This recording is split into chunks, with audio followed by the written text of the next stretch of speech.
Guys, welcome back to my channel. आज की इस वीडियो में हम पढ़ेंगे क्लास 12 के इकोनॉमिक्स का चैप्टर नंबर 3 कृषि उद्योग तथा व्यापार। इससे पहले वाले वीडियो में हमने 1950 से 1990 की विशेषताओं को स्टडी किया था। आज का जो हमारा टॉपिक होगा 1950 से 1990 के दौरान जो विकास की रणनीति अपनाई गई थी उसके कुछ गुड इफ़ेक्ट होंगे कि हमारी इंडिया के ऊपर या हमारी जीडीपी के ऊपर इसके क्या क्या गुड इफ़ेक्ट पड़े या किस तरीके से हमारे जीडीपी में उत्पादन में वृद्धि देखने को मिली, जिस कारण हमारा जीडीपी स्ट्रांग रहा, या रोज़गार के कैसे निम्नलिखित अवसर या और भी रोज़गार के अवसर छोटे पैमाने के उद्योग से प्राप्त हुए और इसके साथ ही बड़े पैमाने के उद्योग को भी स्थापित किया गया। दैन तब जाके इसके हमें कुछ अच्छे प्रभाव देखने को मिले। आज का जो हमारा टॉपिक है वो यही होने वाला है, गुड इफ़ेक्ट, अच्छे प्रभाव। अगर हम 1950 से 1990 के टाइम पीरियड की बात करें जिसके अंदर हमने टेक्नोलॉजी अपनाई, टेक्नोलॉजी में चेंज किया, बड़े पैमाने के उद्योग को स्थापित किया, छोटे पैमानों के उद्योग को स्थापित किया, क्योंकि छोटे पैमानों के उद्योग रोज़गार के लिए बहुत ज़रूरी समझे जाते थे। आज के इस वीडियो में हम विकास की रणनीति के अच्छे प्रभाव को स्टडी करेंगे। ये अच्छे प्रभाव निम्नलिखित है। आर्थिक विकास को बड़ा धक्का प्राप्त हुआ। मीन्स कि अगर हम आर्थिक विकास की बात करें, अपने डेवलपमेंट की बात करें, तो उसके अंदर हमें काफ़ी चेंजेस देखने को मिले, एक बड़ा धक्का प्राप्त हुआ। अगर हम इंडस्ट्रियल सेक्टर की बात करें जहां उसका जो योगदान था जीडीपी में, सकल घरेलू उत्पाद में 1950 से 1991 में केवल 13% था इंडस्ट्रियल सेक्टर का योगदान, वहीं वो 1990 से 1990 से 1991 में वो बढ़ कर के 24.6% हो गया जब हमने यहाँ सुधार किए, विकास की रणनीति को अपनाया। कहीं ना कहीं यहाँ बिग चेंज देखने को मिला कि इंडस्ट्रियल सेक्टर में जहाँ जीडीपी का 1950 में 13% योगदान था, वहीं वो 13% से बढ़ कर के 1990 में 24.6% हो गया। कहीं ना कहीं यहाँ काफ़ी बिग चेंज देखने को मिला 1950 से 1990 के टाइम पीरियड में। कहीं ना कहीं यहाँ पे हमें 1950 से और 1990 में जो रिफॉर्म किए गए, जो डेवलपमेंट किया गया, उसके अंदर हमें एक महत्वपूर्ण ग्रोथमेंट यहाँ देखने को मिली, महत्वपूर्ण वृद्धि।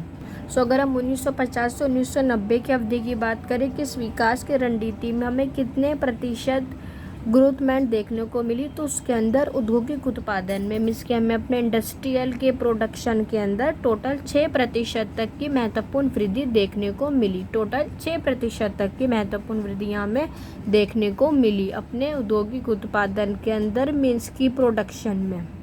आई होप आप लोगों को इसका फर्स्ट पॉइंट भी बहुत अच्छे से समझ में आया होगा, और ये जो छोटे छोटे दे रखे इसके अंदर डाटा वो आप लोग बहुत अच्छे से याद रख पा रहे होंगे कि 1950 से 1990 में कितनी ग्रोथमेंट देखने को मिली, या पहले 1950 से 1951 में कितनी ग्रोथमेंट थी।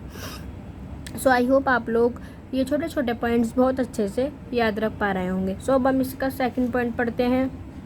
अगर हम इंडस्ट्रियल औद्योगिक क्षेत्र की बात करें तो हमें यहाँ काफ़ी डिफ्रेंशिएट देखने को मिला। अगर हम इलेक्ट्रॉनिक्स की बात करें, क्योंकि हमारे टेक्नोलॉजी के अंदर काफ़ी चेंज हुआ था, तो उसने हमारे घरेलू अर्थव्यवस्था में बहुत अहम भूमिका निभाई थी। जब टेक्नोलॉजी में यहाँ पर चेंज हुआ, ट्रैक्टर आए, ट्रैक्टर का इस्तेमाल होने लगा, हार्वेस्टर का इस्तेमाल होने लगा, थ्रेशर का इस्तेमाल होने लगा, तो कहीं ना कहीं टेक्नोलॉजी में वृद्धि देखने को मिली। इसने हमारे घरेलू अर्थव्यवस्था में अपना इमरजेंसी दिखाई, मीन्स कि इन रिसोर्सेज के बिना काम को अब नहीं किया जा सकता था।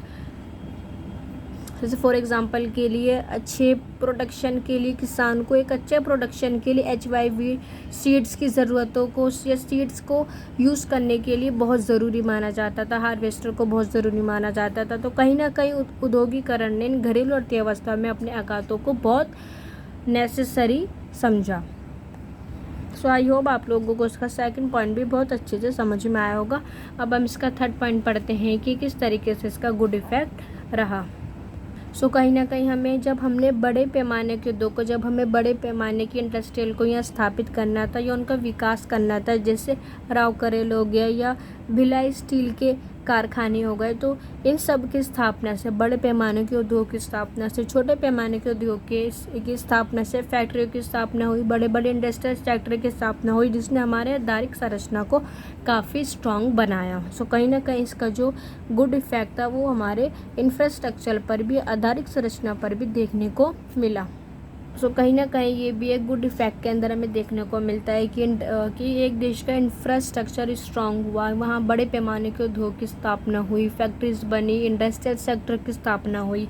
सो आई होप आप लोगों को इसका थर्ड पॉइंट भी बहुत अच्छे से क्लियर अप हुआ होगा।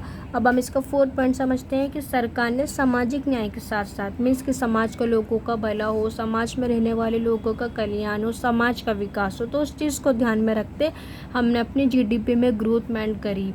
मीन्स कि सामाजिक न्याय के साथ साथ हमने ग्रोथमेंट करी, समृद्धि के उद्देश्य की प्राप्ति हमने इस तरीके से कि हमें अपने छोटे पैमाने के उद्योग को भी डेवलप करना था। मीन्स कि जो छोटे पैमाने के उद्योग जो थे वो रोज़गार के अवसर में काफ़ी अपना योगदान दे रहे थे। और अगर देखा जाए तो छोटे पैमानों का जो जीडीपी में योगदान होता था वो 42 से 50% का होता था। तो कहीं ना कहीं सामाजिक न्याय के साथ समृद्धि भी देखने को मिल रही थी, देश का भी कल्याण हो रहा था और समाज में रहने वाले लोगों का भी।